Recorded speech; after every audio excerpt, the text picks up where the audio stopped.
Buenas tardes, mi nombre es Mayela Jiménez Arrieta, estudio educación en la UNED de Alajuela. Para el día de hoy voy a presentarles lo que es el modelaje de la escritura y los pasos que debemos de tener para trabajar en este proceso. Con anterioridad yo realicé un cuento para poder explicar mejor los pasos que se deben de seguir. Sin embargo, también realicé las diapositivas para poder explicar cómo podemos trabajar en el aula con los estudiantes. Entonces, para realizar un texto, un cuento o una poesía o lo que vayamos a escribir, lo primero que debemos de hacer es planificar, usar la planificación. Y para ello hay que elegir un tema. Mi tema a elegir fueron las mariposas. Después hay que reunir y organizar ideas. Para reunir y organizar ideas es importante llevar una imagen al aula para que los chicos puedan sacar las características de esa imagen. Por ejemplo, yo saqué las mariposas, que sería un tema principal, el lugar donde vamos a realizar el cuento, que sería el jardín.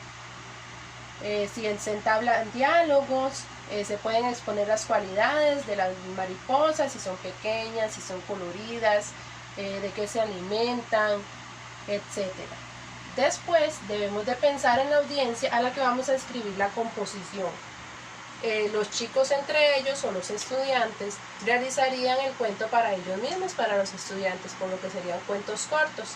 En mi caso yo lo realizo para ellos, para los estudiantes del tercer grado, que es con lo que hemos estado trabajando en todo este año en la lectoescritura. Después se debe identificar un propósito en la actividad de la escritura. Mi propósito sería que los niños aprendan a pensar que todos son diferentes, como son las mariposas, pero que todos son especiales. Entonces, a pesar de que estoy haciendo un texto, también puedo sacar valores y puedo sacar propósitos para que los chicos aprendan. Con base a la elección de la audiencia y el propósito, se elige un género apropiado de la escritura. Y para terminar se comienza a pensar y a escribir ideas en un organizador gráfico o esquema apropiado al género, escritura que se usará. Entonces lo que voy a utilizar yo es un cuento, vamos a llevar la imagen para poder sacar las ideas y vamos a pedir que hagan un esquema, un cuadro comparativo, pueden realizar flechas y sacar las características que tiene la imagen. Después de la planificación se realiza lo que es un borrador. Entonces, en un borrador, los estudiantes van a empezar a escribir con base a las características que ya han sacado en el cuadro o en el esquema anterior, van a empezar a escribir oraciones. Entonces, se comienza por ideas escritas durante la planificación. El énfasis está en la producción de ideas y no hay preocupación tanta por los errores de puntuación y la ortografía, sino que van a pensar y escribir exactamente lo que piensan, sin pensar tanto en los detalles. Después hay que escribir el borrador de renglón por medio. Entonces se les solicita a los estudiantes en el aula que realicen renglón por medio para que en el renglón que va quedando ellos puedan hacer los cambios y realicen las correcciones que tienen que realizar. Luego hay que seleccionar y escribir comienzos o frases para abrir la composición, que sean atractivas para la audiencia seleccionada. Yo en mi caso para mi cuento, como es para niños, quise dejar volar la imaginación para que ellos se sientan motivados.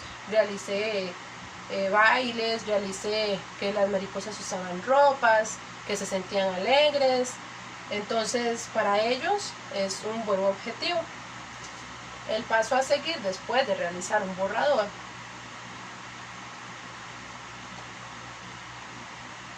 sería la revisión. ¿Qué se hace en la revisión? En mi caso, como lo estoy haciendo individual, es un poco difícil y a pesar de la situación que estamos pasando, la revisión, pero en el aula la podemos hacer en grupos. Podemos dividir a los estudiantes en grupos donde ellos compartan sus textos, todos unos lean los de los otros, donde participen constructivamente en discusiones, comentando las ideas contenidas en las composiciones de los compañeros. hacer cambios, es importante que hagan cambios, que les digan constructivamente, como dije anteriormente, a los otros compañeros las cosas que les parecen o las cosas que no les parecen, para que ellos puedan tomar más ideas y realizar buenos cambios para que al final termine siendo un buen texto. Después, hacer cambios sustantivos al texto que hacen que el producto de esta etapa se parezca más a la versión final que al primer borrador. Entonces, el borrador es una cosa donde realizamos unos cambios específicos y la revisión es donde otras personas vienen y ven mi trabajo, lo revisan y me dan ideas para poder realizar un mejor trabajo. El paso a seguir sería la edición. El escritor se concentra en revisar y mejorar su texto. Se revisa, ahí sí se va a revisar más la puntuación, la ortografía, la composición. Se va a revisar que haya un inicio, un desarrollo, un final, que tenga sentido todo el texto, que tenga congruencia, que tenga un propósito y que sea para lo que estamos escribiendo. En el caso mío, para los chicos de tercer grado.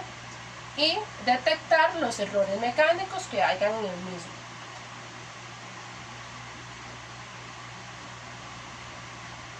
El último paso es la publicación.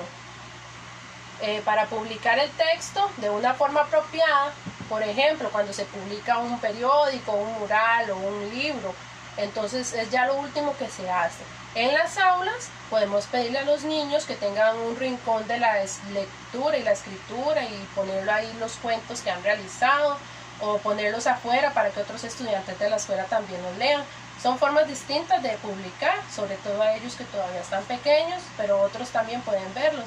También podemos realizar una reunión donde invitemos a los padres a venir a leer los cuentos que los chicos han realizado para que se publique y ellos se sientan contentos por el trabajo que han realizado.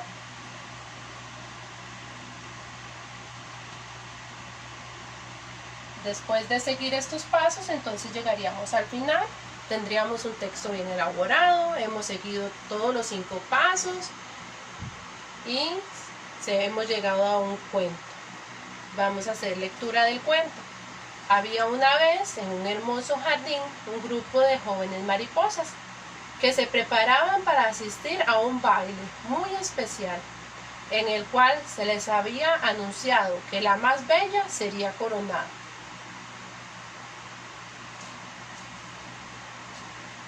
Las mariposas buscaban las mejores flores para realizar sus vestidos y limpiaban bien sus alas para llevarlas bien brillantes. Se ocupaban tanto por ser las bellas y poder recibir esa corona que incluso intentaban hacer sentir mal a las otras, sin pensar que eso no estaba bien. El momento de ir al baile se acercaba y la Morfo deslumbraba con sus colores azules, con sus grandes alas y brillosas pestañas. La mariposa con alas de pájaro reluciente danzaba sus alas, parecía un arco iris cuando se movía. Y así, todas fueron llegando y ocupando sus lugares. El jardín se veía más colorido que nunca. Ya en el baile, empezaron a hablar unas con otras sobre quién iba a merecer esa corona. Hablaban de sus lindas alas y sus vestidos de margaritas y de orquídeas que habían confeccionado. Incluso discutían por cuál tenía el color de alas más bellas y hasta decían entre ellas que las grandes serían las ganadoras y que las pequeñas no tendrían lugar en el baile. Hablaban tanto sin percatarse que detrás de la cortina había un premio muy especial para cada una de ellas, sin importar sus apariencias. Se acercaba la hora y la mariposa reina tomó el lugar para hacer la coronación. Todas estaban impacientes por saber si les tocaría ser la premiada. Sin embargo, la reina tomó el micrófono y les dijo: hoy todas han venido muy bellas y se han preparado mucho durante todo el día. Las felicito. Pero quiero decirles que lo importante de ser bellas no es cuánto se arreglaron o cuál trae las alas más lindas, sino cuál es la más bondadosa, ¿Cuál pensó en sus amigas que tal vez no tenían nada para venir al baile? Una flor tan bonita. ¿O cuál ayudó a otras en el momento en que lo necesitaban? No podemos hablar de cuál es la más hermosa, porque todas, a pesar de sus diferencias, algunas que son más pequeñas, algunas de distintos colores, otras tienen sus alas negras y blancas, pero eso no es lo que importa. Lo que vale en esta noche es que aprendamos que lo mejor de nosotros lo llevamos en el corazón y que quería ver si llevaban dentro de ustedes la misma belleza que llevaban hoy por fuera. De ese modo tomó el telón que tapaba los premios y habían muchas coronas. Fue llamando a cada una de las mariposas y la fue coronando, dando un gran mensaje de lo importante que son todas y enseñándole que todas son hermosas a pesar de ser tan distintas. Esa noche las mariposas regresaron felices a sus casas y empezaron a ser distintas entre ellas. Recordaron para toda la vida lo que esa noche habían aprendido y reconocieron que todas eran bellas y aprendían a ser bondadosas. Como moraleja, muchas veces somos como esas mariposas, que nos preparamos para las cosas con lo mejor que tengamos, para ser los más sobresalientes sin pensar en que hay otros que muchas veces no tienen nada, o que quizás pensamos que por tener lo mejor somos los más bellos o mejores que otros, y no tenemos en cuenta que lo que guardamos en nuestro interior y las acciones más nobles que realizamos son las que realmente hacen que las demás personas vean la belleza que llevamos en nosotros. Espero que este video les haya gustado y muchas gracias.